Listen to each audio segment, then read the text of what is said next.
What is going on, ladies and gentlemen? It's Super here, and wow, Injustice gameplay in the background? That's right, you know I'm doing a Q&A video when I have some Injustice 2 gameplay in the background. Because if I put some MK11 gameplay in the background, this video will instantly get demonetized. You know what? Maybe because I'm putting more Kombat 11 in the title, it might get demonetized. And I'll talk more about that later in the video. But leave a like for the return of some Q&A action. That's right. I haven't done a Q&A video since before MK11 came out, I think, right? And MK11's been out for about, I don't know, almost a year. So it's been a long time. I'm just going to answer some questions that I get asked all the time. Let's get into it. By the way, I didn't have any online gameplay today, which is why I'm uploading a Q&A video. If not, I would have probably uploaded online gameplay. But I know you guys do like the Q&A videos. And just a quick little note. I have been uploading at least one video a day to my YouTube channel since, what was it, November 2nd of 2012, when Black Ops 2 came out.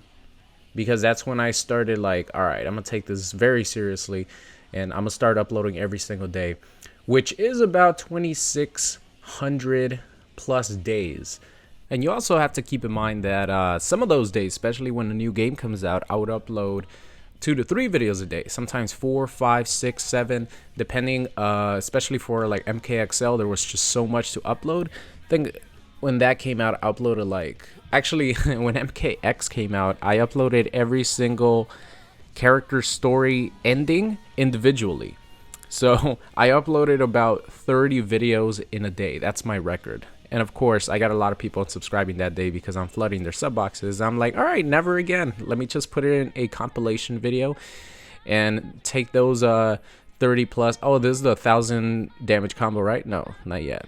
I'm like, I'm gonna get it on this guy, this poor bastard. But after that day, I was like, all right, instead of uploading 30 videos in a day, I'll just put all these into one video.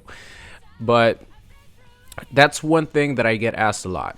That's actually the #1 question I get asked a lot from people just starting out. They ask me, what would you give me advice on to grow my channel?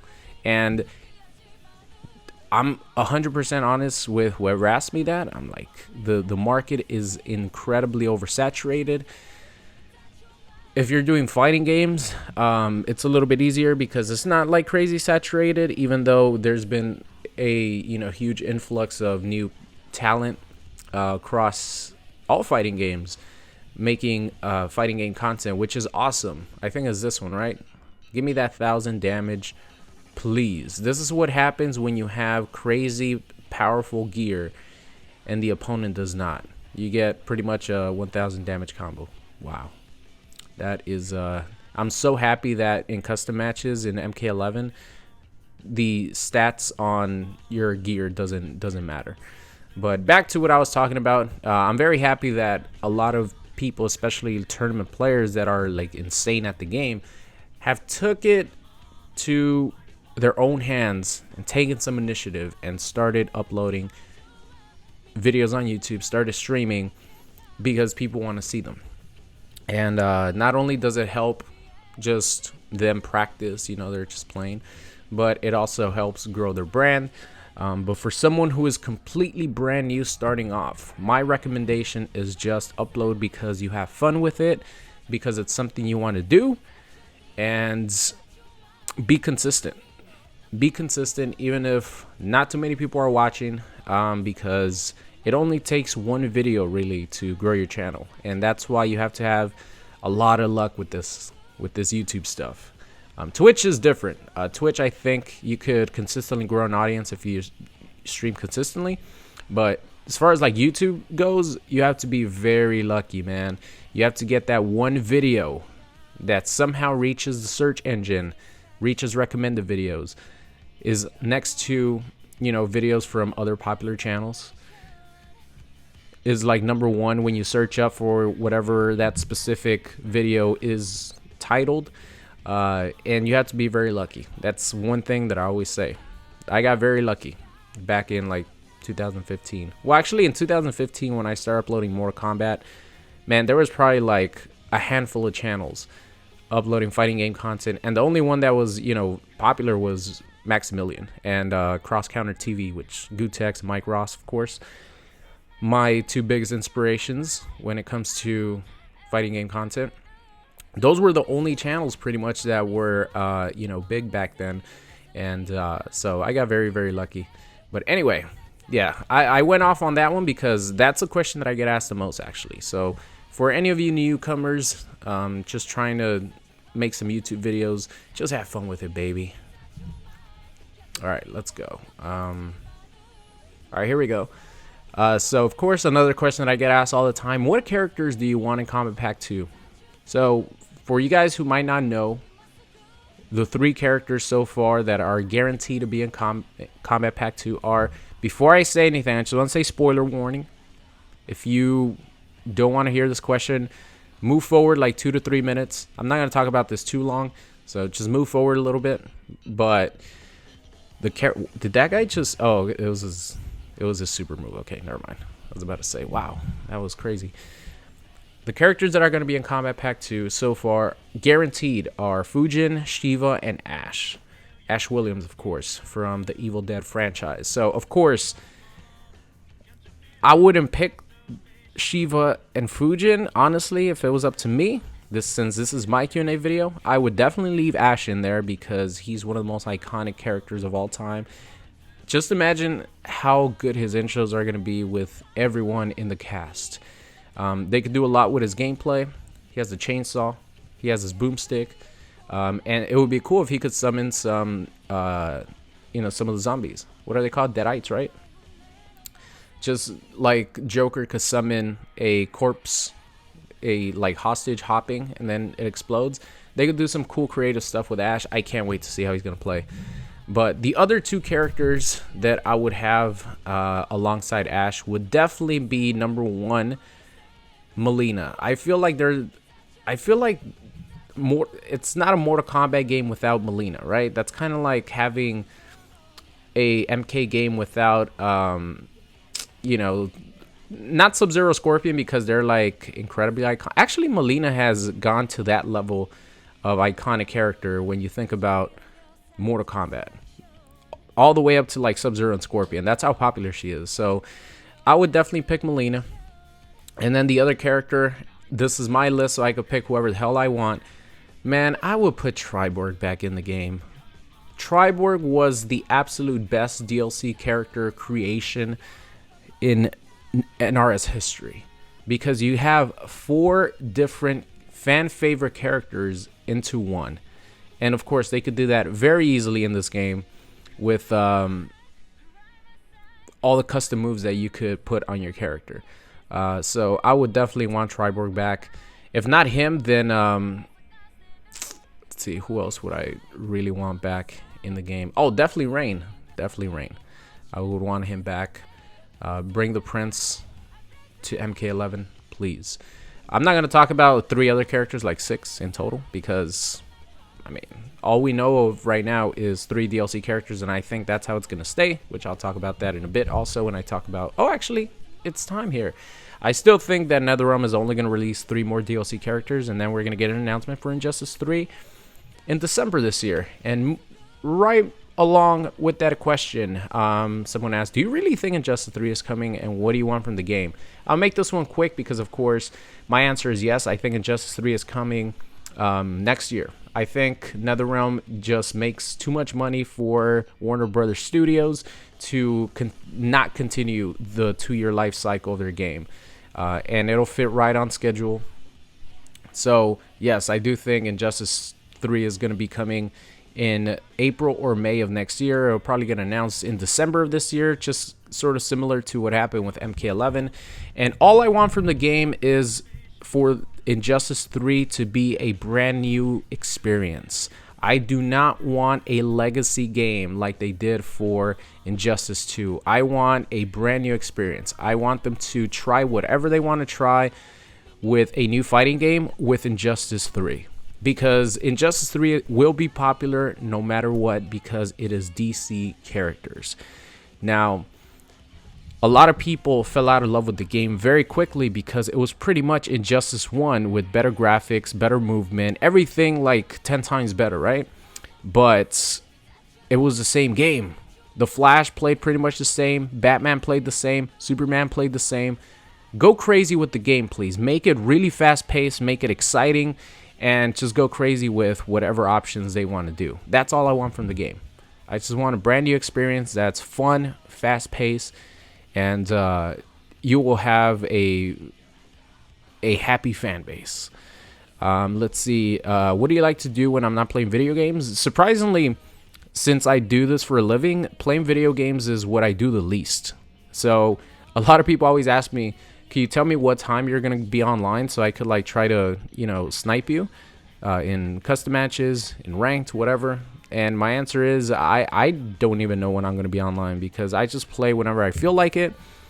Since I record my videos in bunches, I record like 4 videos, 5 videos in one day. So then I don't need to play for the next 5 days if I don't want to. And with MK11, a lot of times, honestly, I don't know if I could play the game all the time. So just for example, I already had a couple videos like ready to go, and then I recorded another day, like 4 videos. So I haven't played in a little over a week.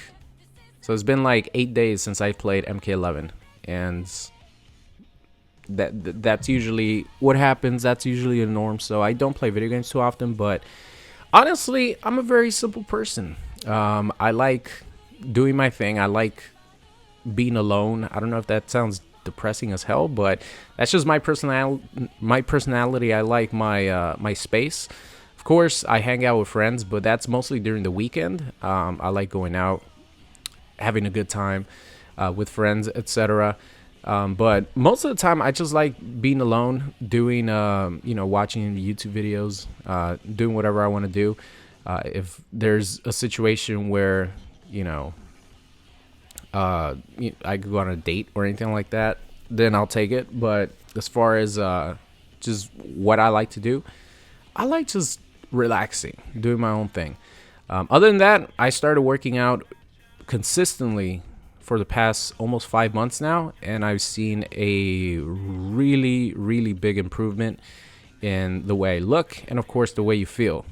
So that's something that I would definitely recommend, even if it's just very, very small and you do your weights at home. You buy a couple 15-pound dumbbells and you could do so much with it. That's how I started. And then after that, I bought some, like, what the hell are they? I think they're called Bowflex, right? They go from like 5 pounds, 2.5 pounds to like 52 pounds. And then I've been doing so much with that because you could just go at your own pace. You don't need to go to the gym. I bought myself a bench, and all that was about $250. And I've been using it for about 4 months, and I've seen a huge improvement in my physique. So that's something that I've been doing a lot. Let's see. Moving on here. Last 2 questions. They kind of go hand in hand. Why do you think MK11 died off so fast? So a lot of people think that Mortal Kombat 11 is pretty much dead because it doesn't get a lot of viewers on Twitch. And I gotta say, man, NetherRealm games other than MKX, usually didn't really get too much of an audience on Twitch. Even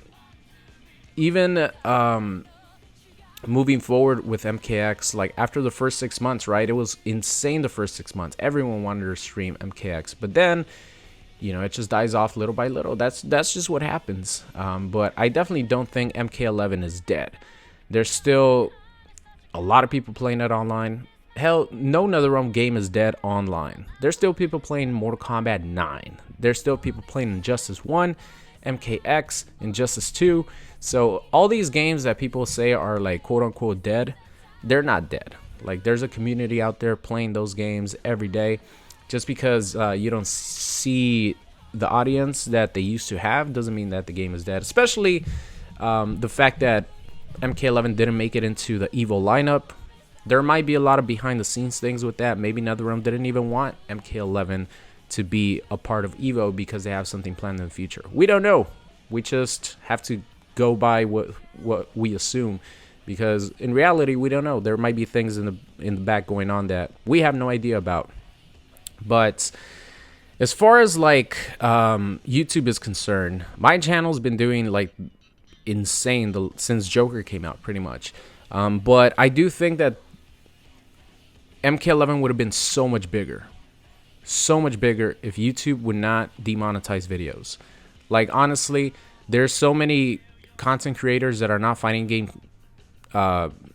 channels that love Mortal Kombat. I remember there were so many very popular channels playing MKX because they just like the characters, like the franchise, like the game, but they can't do Mortal Kombat 11 content because their video is going to get demonetized. And it's not only about the money. Like, this is where people don't understand. When you upload MK11 videos and your videos keep getting demonetized, like the algorithm, the bot, the computer that puts your videos in like search engine and recommended videos, it sees that your videos are getting demonetized a lot, so it stops recommending your channel as much as it used to. And it affects other games. Like, for example, my Dragon Ball FighterZ game videos have been affected because I get so many demonetized MK11 videos.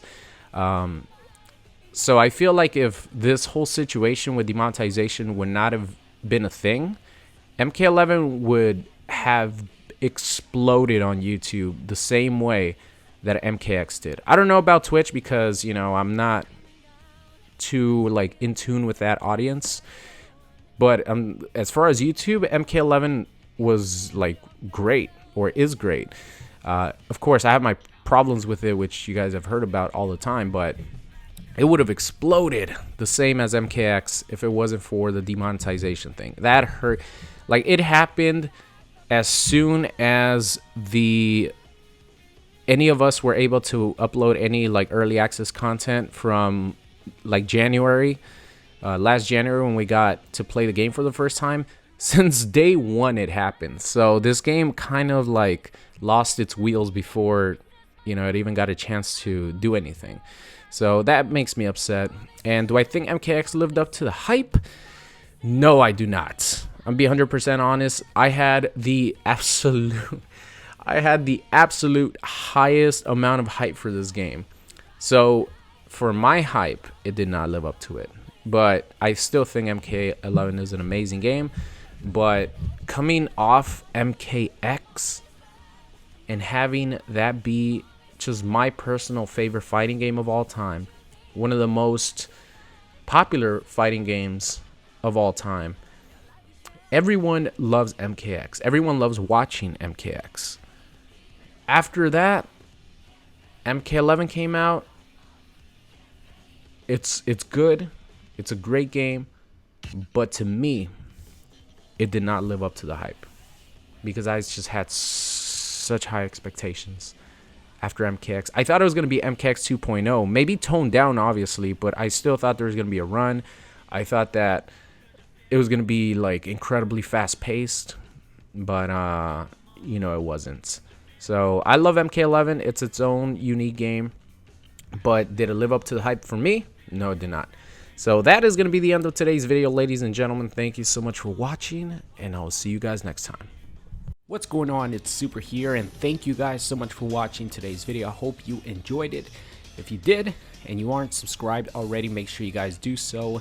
And if you want to see some more, there's videos popping up on the screen right now. So thank you guys so much for watching, and I'll see you guys next time.